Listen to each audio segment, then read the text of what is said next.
What's good? It's your boy EB, and welcome back to Black Sheep to Go. Now, today, I'm really going to go over about the USADA incident with the UFC because it's a lot of questions that really is interesting to me and kind of I would like to answer. Couple theories, couple this, couple that. So, of course, everybody, if you're watching this, you already know. January 1st is the whole USADA UFC agreement. Cool. For the people that don't know, USADA is the main drug tester of the UFC. It's one of many, you could say, drug testing, bodies or agencies or anything. Clean Sport is in the NFL. I think I got that name right. You got VADA. You have, I can't remember that one with the NBA either, but those are a few I could, think of. There's way more. So, I really believe this. If you watch the UFC, Dana White, and the way they operate is they love to control the narrative. Dana White, I think about 2 or 3 days ago, went on the Pat McAfee show, said it was because of USADA and they did some dirty shit. Okay, cool, whatever. Now, if you look at your context clues, nothing but a theory to me.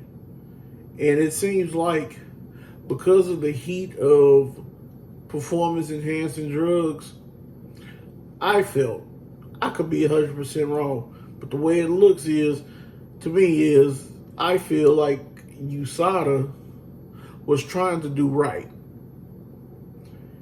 And as they tried to do right, they have to hold everybody in the testing pool to standard, which was Conor McGregor trying to get back into the testing pool. UFC didn't like that. UFC been controlling the narrative. I know they've been pulling their strings with USADA for years. Because all I want to ask anybody that really, really watches, MMA or fighting, who was the last big name UFC guy or girl to get popped for steroids? Answer that without Googling. You really can't. So, Dana White, in Dana White fashion, he got upset. And he probably said some things he shouldn't, and they just ended their partnership right there. I don't know. This is 100% theory. We don't know. They could probably just get somebody else that, to look after the drug testing. Because when VADA was running the drug testing, people was getting caught. And it was a whole different shindig around that time. Now, what they're going to do if it's mandatory by the state of Texas or Nevada or any other big governing bodies, Texas, Nevada, New York, California. What happened if any of them, they get their hands into this and say, you have to drug test? Then what are they going to do? Because shit, if we just going to be all the way honest, it wouldn't be too many fights happening. Now, speaking of fights happening, for the current fighters that don't want to get on performance enhancement drugs, what do that really say? If you want to be the best, you need to damn near kill yourself with shit you shouldn't even have in your body. Like these hard drugs, some of this shit that they use on horses to make them run faster. So what is like, how is that going to be a dynamic? They're going to have a clean and a juice division. So what are they going to do? And the other thing is, what I don't get is, are they going to keep it a dirty sport? That is an option, because you can imagine the amount of fighters would probably come back to the UFC, or extend their careers with roids. Now, everybody think this is a big surprise, but man, this type of shit been happening for years. Everybody know the guys who does drugs. You can look at some of these UFC fighters, I'm not going to even say their names, and see they do something. I don't know everything, but I know bullshit, and they do something, and there's some bullshit that they doing.